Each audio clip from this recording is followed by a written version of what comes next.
¿Estáis ahí? Gracias por abrirme tu puerta y permitirme entrar. Mi nombre, poco importa. Vengo a presentarte antes de dormir. Una pequeña serie que sin grandes pretensiones quiero hacerte llegar a ti. Historias que han pasado o que están sucediendo en este mismo momento.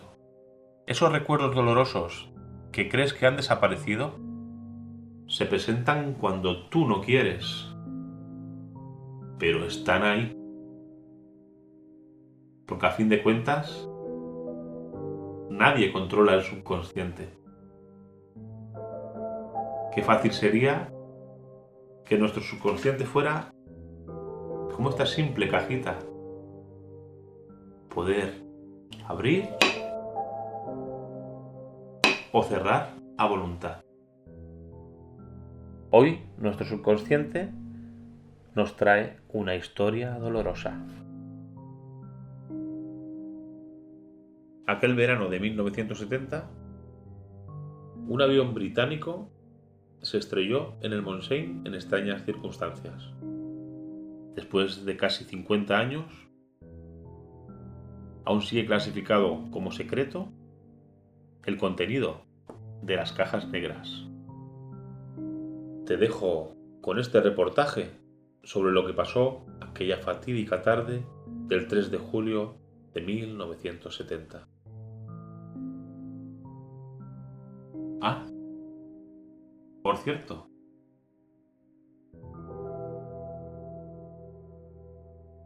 no olvides cerrar tu puerta esta noche.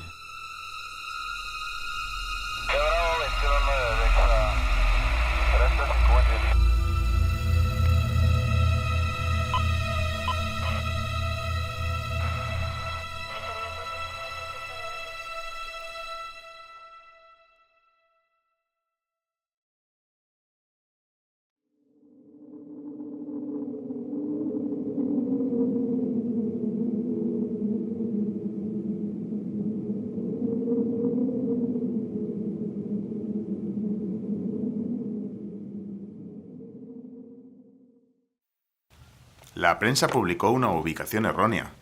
¿Por qué? Alguien se encargó de preservar el lugar durante más de 40 años. ¿Y si las autoridades por entonces hubieran querido silenciarlo? Es posible. Era el boom del turismo, aunque quizás quisieran ocultar algo. ¿A qué te refieres? Te pongo en antecedentes. Un Comet 4 Havilland de la compañía aérea Danair, con 105 pasajeros y 7 tripulantes. El comandante, un expiloto de la RAF con más de 7.000 horas de vuelo, afrontaba su primer vuelo a Barcelona. El pasaje estaba integrado por gente humilde, modesta, que llevaban tiempo ahorrando para ir de vacaciones a la Costa Brava. Familias enteras procedentes de Barney y Lancashire e incluso miembros de un pequeño equipo de fútbol de Paddington. Nadie sobrevivió.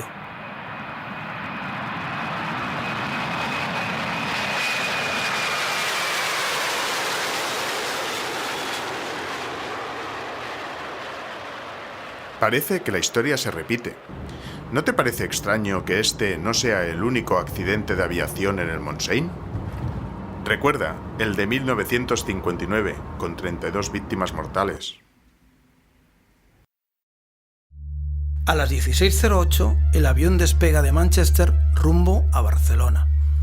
Debido al intenso tráfico que había en la zona de París, el avión fue desviado a través del corredor aéreo UA25, que le llevó a pasar por Cognac a las 17:25 y sobre Toulouse a las 17:43. A las 17:53 el piloto establece contacto con el control de Barcelona. A las 18:02 recibe instrucciones para virar a la izquierda 140 grados. El piloto confirma que ya vuela sobre Sabadell, pero en realidad se encuentra a 52 kilómetros de ese punto. Control Aéreo de Barcelona confirma contacto con radar y autoriza a descender a 2.800 pies.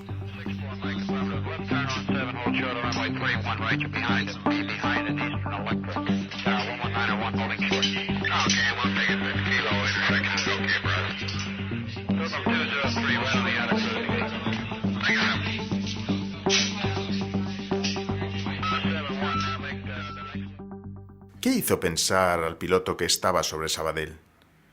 ¿A quién pertenecía ese eco en el radar que confirmaba situación, rumbo y velocidad del Comet?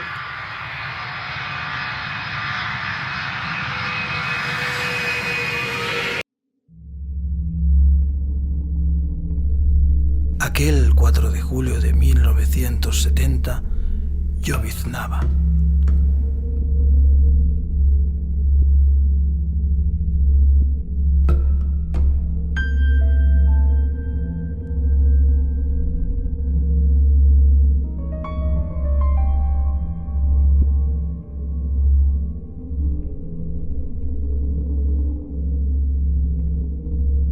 Cuerpos troceados y calcinados.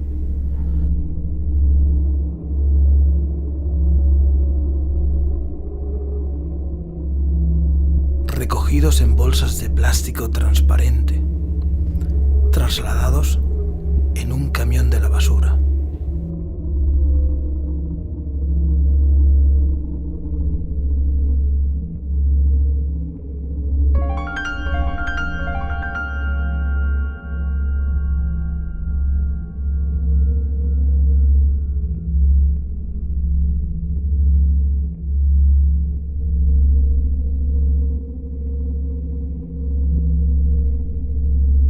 Amplio despliegue militar español y británico. ¿Qué buscaban?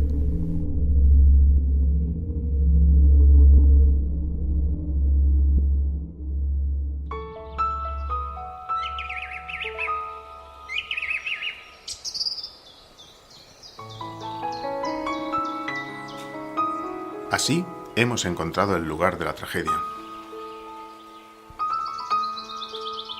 Este mismo camino no existía hace 50 años. Tuvieron que abrirlo para acceder al lugar. En la placa hace mención a 112 víctimas. Aquí viene otra parte del misterio. Los cuerpos quedaron tan desmembrados que la única manera de contabilizarlos fue por sus cabezas. Y la sorpresa es que había una cabeza de más. Entonces, ¿quién era el misterioso pasajero 113? Bueno, la Guardia Civil pensó que podría tratarse de algún vecino de alguna localidad próxima, pero nadie reclamó ningún desaparecido. También se barajó la hipótesis de que se tratara de un niño pequeño, pero rápidamente se descartó, puesto que la cabeza correspondía a la de un adulto.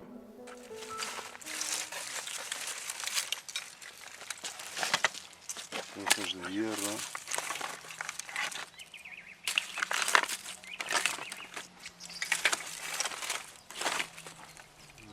A ver que sean las manos.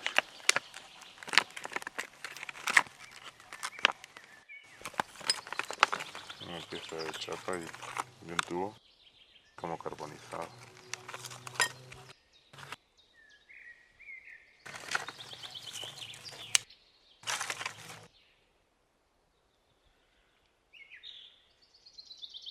Esto tiene pinta como si fuera de un asiento, ¿no? Sí. Entre los restos se encontraron relojes detenidos a las 7 menos 20 y el último contacto fue a las 6 y 5.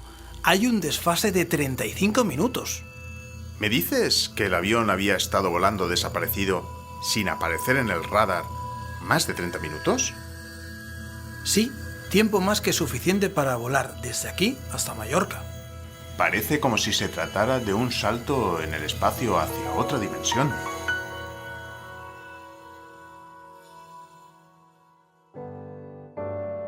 En el cementerio de Arbucias reposan los restos de las víctimas del accidente. No entiendo. ¿Por qué no lo repatriaron? Estaba previsto, pero debido al pésimo estado en que se encontraban los cuerpos y a la dificultad de encontrar tantas cajas de zinc, se decidió enterrarlos aquí a toda prisa.